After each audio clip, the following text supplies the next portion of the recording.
Hi. A lot of you know that I am a teacher, and it can be very difficult to find the time to sit down and make a YouTube tutorial. So I am very sorry that I have kind of been MIA the past over a month.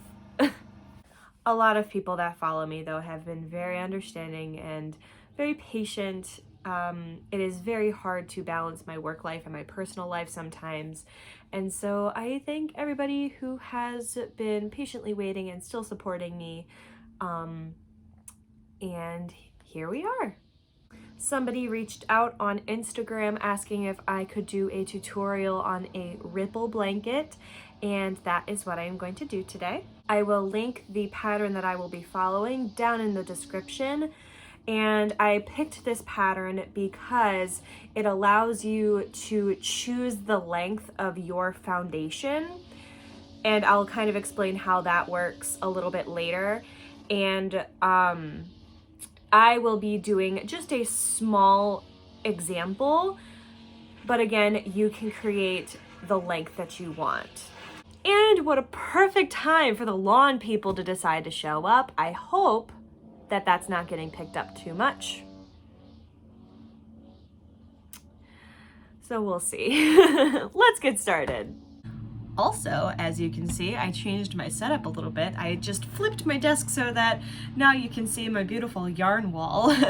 I am going to be using this Red Heart yarn today and this Clover 4.5 millimeter hook.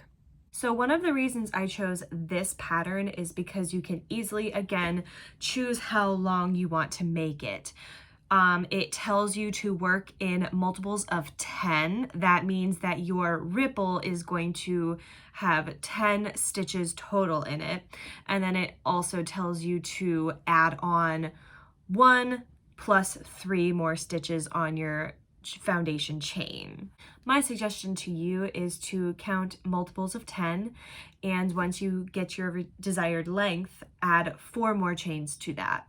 I am only doing an example, so I am going to make a foundation chain starting with 30, and again, adding 4 more to that, my foundation chain is going to be 34. So you will see 3 ripples in my example. If you would also like to have just practice making a ripple pattern, you can also follow along with me and do 34 chains for your foundation, and then you can always pull it out and create a longer foundation chain when you feel more comfortable. I'm going to go ahead and make my foundation chain. I will see you back here with a different camera angle. So the first thing that you are going to do is you are going to skip the first 3 chains that you made. 1, 2, 3. In the 4th chain, you are going to do 1 double crochet. This chain of 3 counts as your first double crochet. A quick look at the pattern. Whenever you see stars between instructions, that means that you're going to be repeating this section over and over again until you get to the end of your row. So when doing a ripple or anything like that, it is very important that you're always counting your stitches. Always count your stitches. It is very important. So the next step in the instructions is you are going to double crochet in the next 3 stitches. 1, 2, 3. So I'm going to go ahead and do that. 1, 2, and 3. Next, it is telling you to decrease 3 double crochets, and I'm going to go nice and slow and show you how that works, okay? So you're going to yarn over like a normal double crochet, insert your hook into the next stitch, yarn over and pull through, yarn over, pull through 2, but do not complete the final yarn over and pull through. You are going to yarn over and insert into the next stitch. Okay, yarn over, pull through, yarn over, pull through 2. You should now have 3 loops on your hook. And finally, you are going to yarn over and insert your hook into the final stitch, yarn over, pull through. You should have 4 loops on your hook. You're going to finish it with a yarn over and pull through all 4.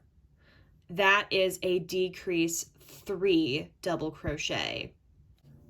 So doing the decrease together creates the dip in our ripple. So now we have to work our way up to the peak. The next part in the instructions, we are going to double crochet 1 in the next 3 stitches. So we are going to go 1, 2, and 3, just like that. Now to create our peak, it is asking us to do 3 double crochets in this chain. So I'm going to go 1, 2, and 3.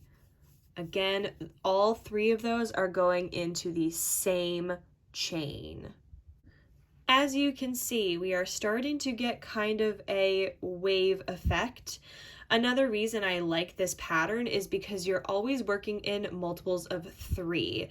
It's 3 to get down to the dip.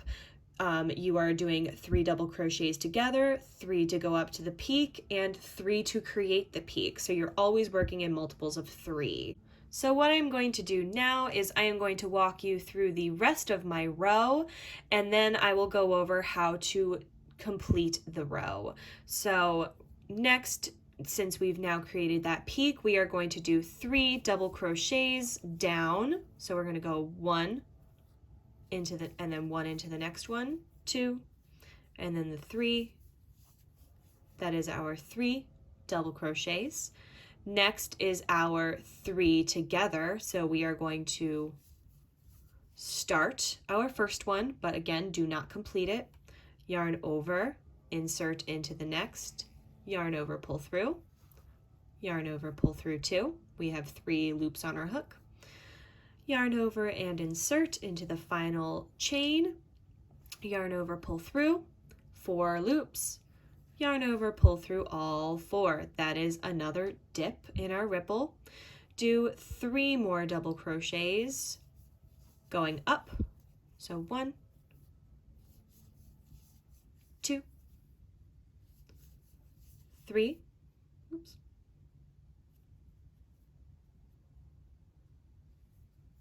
there we go. And then we want to do 3 in 1, 1, 2, 3, just like that.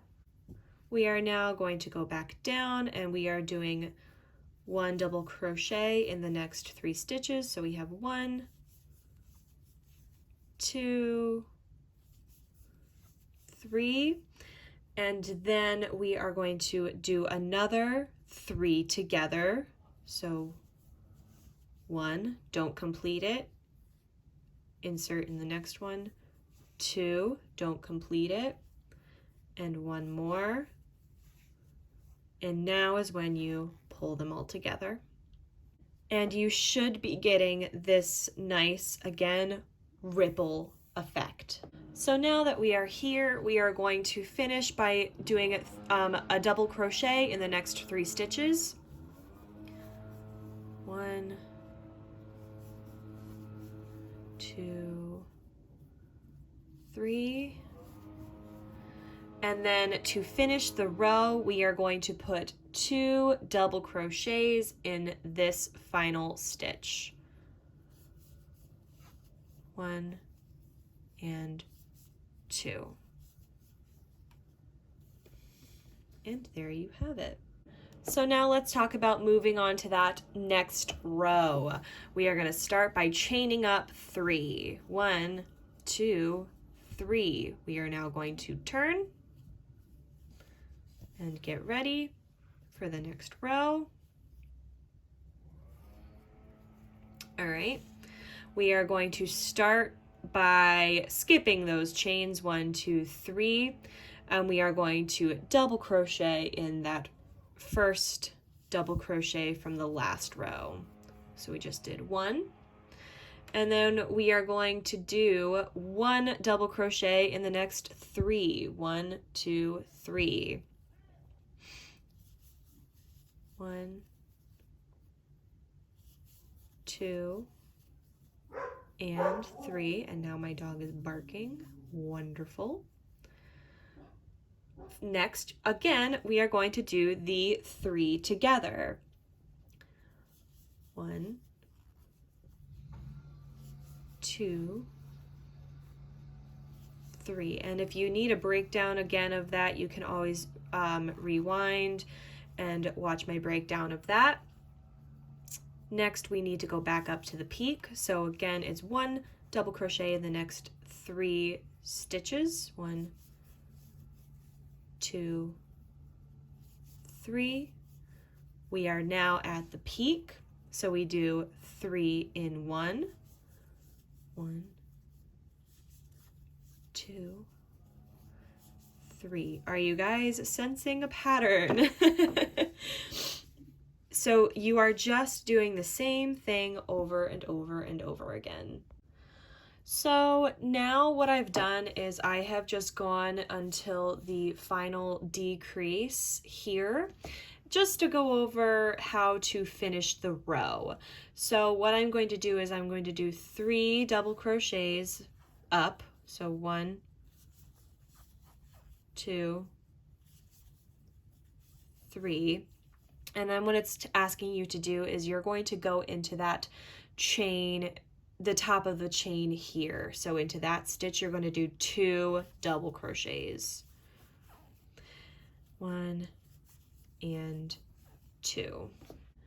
Here is what you should have, or it should look something like this. And you pretty much just repeat that until you get the length that you want. It's a very simple pattern. It's very repetitive, but again, counting is the most important thing here. You always, always, always want to count your stitches. Thank you everyone so much for watching. Again, this was a tutorial on how to follow a ripple pattern. I hope this was helpful. And again, I will be sharing the pattern that I was following in the description. If you have any questions, please leave them in the comments, and I will hopefully be able to answer them. I will see you guys next time. A really big request was to do a tutorial on how to do a chunky knit blanket. And luckily, I actually have another color that I wanted to use for another blanket in my chunky yarn. So I think that will be my next tutorial. I will see everybody next time, and thank you again for watching.